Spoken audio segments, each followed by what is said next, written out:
जब मैं कोटा में था ना, मेरे को मतलब बोलना नहीं चाहिए, लेकिन पढ़ाई वाला पार्ट छोड़ देना, मतलब क्लासेस, टीचर्स एंड ऑल, वो सारा पार्ट अच्छा था, हमेशा अच्छा लगता था क्लास में पढ़ने में। लेकिन भाई जो उसके बाद की कहानी होती है ना कोटा की, मैं एक दो सीन देखे हैं भाई साहब, मेरे को अपने टाइम याद आ गया। मैंने कहा नहीं भाई, अब मैं नहीं जी सकता वैसे, और मैं वो सोचना भी नहीं चाहता। जैसे आप सभी लोगों को लगता है ना कि यार इतना कॉम्पिटिशन है, इतना कॉम्पिटिशन है, इतना कॉम्पिटिशन है। आज मैं जो भी हूँ, मैं ये मानता हूँ कि मेरे वहाँ के टीचर्स ने ही जो मुझे पढ़ाया, और जो मैंने पढ़ा, जो कोटा में मेहनत करी, मैं उसी की वजह से ही हूँ। ये बात तो नहीं, वैसे 11th-12th में भी मेरे टीचर्स ने मेरे साथ बहुत मेहनत करी, मतलब सभी टीचर्स का योगदान है। लेकिन है, अगर मैं सभी में बोलूँ तो मेरा कोटा का जो जर्नी था, उसका एक पार्ट, बहुत अच्छा पार्ट में बोल सकता हूँ कि मेरी लाइफ में कंट्रीब्यूशन रहा। लेकिन भाई वो किन किन ने देखा है, कौन कौन कोटा से है, मतलब अभी आप लोग ऑफलाइन कोचिंग भी वहीं से कर रहे हैं, कोटा में रह रहे हैं, ठीक है। मैंने और किसी सिटी का तो कॉम्पिटिटिव नहीं देखा। जैसे सुनने में आता है कानपुर में भी बहुत कोचिंग्स हैं, कानपुर है, और साउथ में भी कई जगह पर हैं, सीकर में भी बहुत है कोचिंग है। भाई मैंने तो कोटा देख के ना अपना वाला टाइम याद आ गया था भाई, जब कोटा में जाते हैं तो क्या होता है भाई, पता है वो मतलब मेरे से नहीं देखा गया, मतलब मैंने थोड़ा सा देखने की स्टार्ट करी थी, लेकिन मुझे अपना वो टाइम याद आ जाता है। सिर्फ क्लासेस का टाइम अगर मैं हटा दूं ना, जब मैं टीचर्स के साथ था तो टीचर्स के साथ एंजॉय करते थे, पढ़ते थे, उसके बाद वाला टाइम मेरे को आई हेटेड इट, पता नहीं क्यों। इतनी गर्मी, खाने पीने का कुछ वो नहीं। और अभी तो चलो तुम्हारे पास मोबाइल है, हमारे समय में, उस समय वैसा मोबाइल भी नहीं होता था, तो और पैसे भी बहुत ज्यादा लगते थे, तो ऐसा भी नहीं कि भाई अकेला फील हो रहा है तो घर वालों से बात कर लें। और टू बी वेरी ट्रू, हम इतना पढ़ाकू में थे भी नहीं, मतलब पढ़ लेते थे, समझदार थे। मैं कह रहा हूँ कि ठीक है, चीजें समझ आ जाती थी, मेजोरिटी 60-70% क्लास में समझ आ जाता था, काफी सारे डाउट रह जाते थे। तुम बिलीव नहीं करोगे, मैं पूरे टाइम कोटा में मैं एक बार भी डाउट कॉर्नर पर, मतलब वो डाउट सेंटर जो भी होते हैं, वो मैं कभी गया ही नहीं, कभी नहीं गया। पूरी जर्नी में एक बार मैंने अपने टीचर से डाउट नहीं किया, एक बार। सोचो, ऐसी थोड़ा ना बड़े बड़े चैप्टर छोड़ के आया था मैं, एक बार टीचर से डाउट। मैं ये नहीं कह रहा, ये बहुत अच्छी बात है। इतनी भीड़ देख के, जैसे आपको कभी कभार डर लगता है ना, हम भी डरते थे भाई। मेरे को ऐसे लगता है भाई क्या चल रहा है यार, क्या चल रहा है, कितनी भीड़ है यार, और ऑल टाइम पढ़ाई पढ़ाई पढ़ाई पढ़ाई पढ़ाई। टाइम वेस्ट हो जाएगा, दोस्तों के साथ बैठ गए तो टाइम वेस्ट, गिल्ट मोड में। अरे भाई मुझे ऐसा लगता है कि यार वो वाला पार्ट सभी को मिलके ना, सारे टीचर्स को मिलके करना चाहिए। भाई ठीक है, तूने 5 मिनट बात कर ली ना, कुछ कोई गिल्ट मत ले। हम लोग गिल्ट में आ जाते थे यार।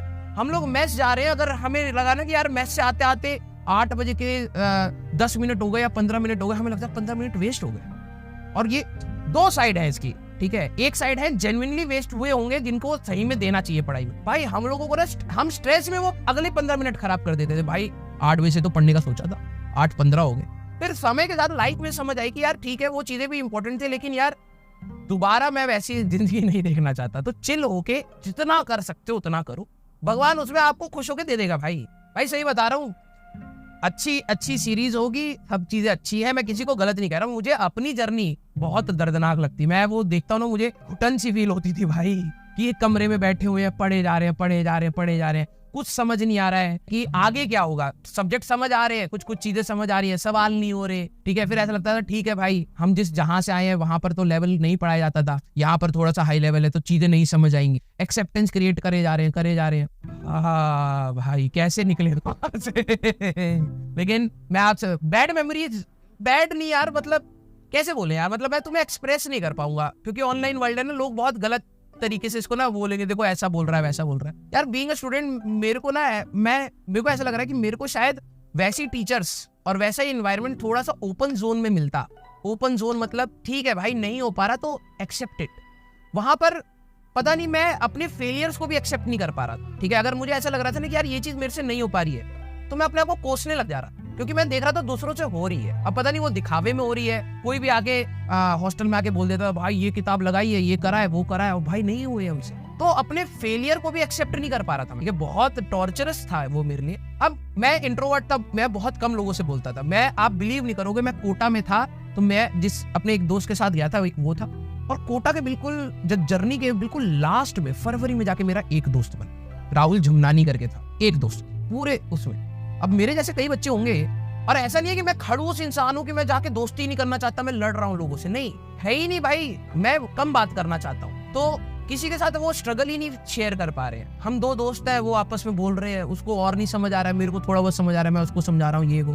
तो लेकिन मैं आपको एक बात बोलूंगा, ये पूरी जर्नी होती है पेनफुल, लेकिन यस वही है कि हम बच्चे के फॉर्म में गए थे, लेकिन थोड़े से मेच्योर फॉर्म में बाहर निकले। जब हम लोग बाहर निकले तो हम लोगों ने चीजों को समझा, बस आप सभी लोगों से बोलूंगा यार, चीजें जैसे मैं आप लोग कहते हो ना कि चलो डिमोटिवेशन होता है, लेकिन फिर वही बात है, प्रैक्टिकलिटी से सोचना स्टार्ट। क्योंकि हम लोग इमोशनल फ्रेंड, हम छोटे थे यार। उम्र क्या है तुम्हारी भी उम्र क्या ही है, 18-19 ज्यादा से ज्यादा, ठीक है, 17-18 की उम्र।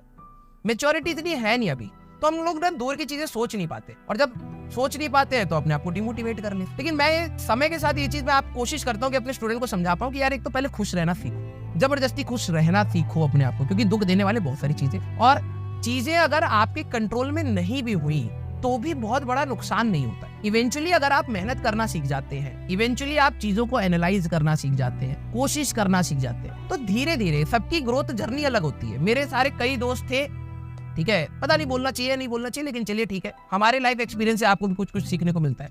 सबकी जर्नी की स्पीड अलग है। जैसे कि मैं कोटा से निकला, मेरा सिलेक्शन हो गया, और मेरे जो रूममेट था उसका सिलेक्शन नहीं हुआ, ठीक है, तो फरीदाबाद के आसपास उसने एक प्राइवेट कॉलेज में ले लिया। एनआईटी में हो सकता था, लेकिन घर वाले दूर नहीं भेज रहे थे, तो उसने प्राइवेट में ले लिया।